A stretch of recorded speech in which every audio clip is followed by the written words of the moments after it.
Take this and dip it in glow-in-the-dark paint. You want it just in that circle. Could you get it into that circle right there?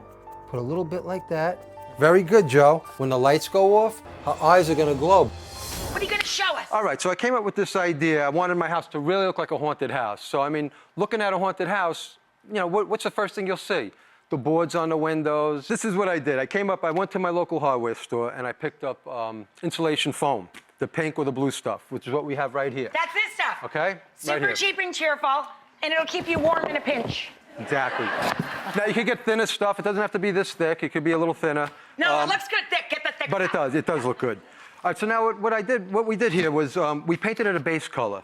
What we're gonna do is we're gonna do a dry brush technique. So we're gonna go with some grays and some lighter colors right now, and we're gonna actually create the effect of wood grain. So the best brush to use would be this. It's called a dragging brush. So this is what we're gonna do. Okay. We'll go with a medium tone, like a gray, and we'll slowly drag it across. Like you drag bodies through the dirt. But we're gonna put more on. We're gonna put more on.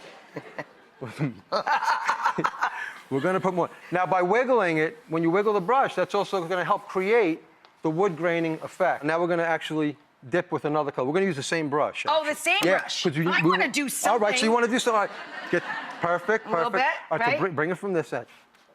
A little wiggly. Little bit. Little wiggly. Yeah, a little bit.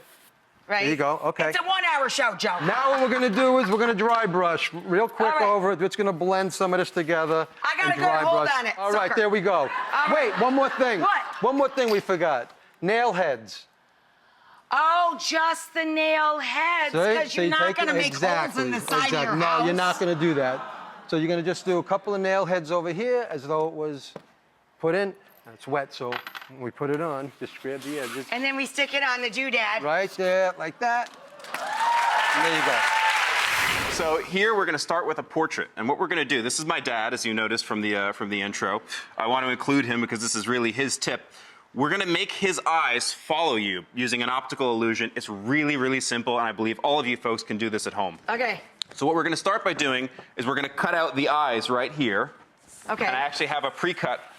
The eyes are gone here. We're going to cut a ping pong ball in half. Okay. And we're going to use the ping pong ball for eyes. So we're going to take this X-Acto knife right here. Okay.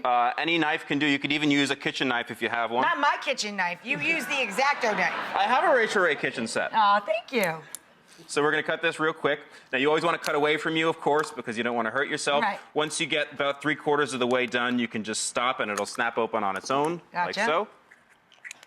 Now you've got 2 eyeballs, and you'll notice that they are concave on the inside. This is going to be what creates our illusion. Okay. Now, my eyes are green and my dad's eyes are also green, so we're going to use this green marker. But if you want to go for a demonic effect, you can use a red marker. All right, so now we've got some green for the iris, and we're going to use the pupil. It's going to be black. Okay. So we're going to put that in there. Doing Dad's other eyeball. Yeah, thank you, Rachel. We're just going to put the eyeballs right here and tape them on. Tape them on. I can handle tape. Or not so much. Or you can put it in a frame like this. Doesn't it look good? Carve a foam pumpkin. You can pick it up at any craft store. They're nice to have because you can reuse them every year. Right, you don't have to get rid of them. and you can build on a There's one that you collection. did that you love. Okay, we don't have to throw it out. We can Right. keep it. For the kids, because we have a 2-year-old now, and she doesn't know how to carve yet, but she can pick out her own eyes, her own nose, her own mouth. So you can put a bunch on the table. You can have your kids pick up any eyes they want. They can put them on, you can trace them, and then you can cut them out. But at And they least feel like own it's it. their pumpkin. They did Right. it. A lot of people use, you know, different knives at house. The best, what I have is a box cutter. It actually cuts really. For a foam pumpkin, For a it foam gives you pumpkin, a smoother cut. it's and Much easier. stronger than those little Yep. pumpkin knives that you get in Yep. the grocery stores, like Yep. that one. Yeah. Yep. This These is are- much tougher. These This are is good tougher. to use because for like The detail work. The detail Right, the work, detail exactly. work. Right. And the good thing about using the fake pumpkins is that you don't have to a big mess. So, Can I show them some of these? Yeah, this would be our finished product of the pumpkin that we These just cut are and cut. amazing. And then how are we going to illuminate them? So you can take one and you're gonna crack that and shake it up. You gotta crack it. You can throw it in there. And the nice Throw thing a about couple this of is them. you can put whatever color you want. Oh, mine fell out. You can change it.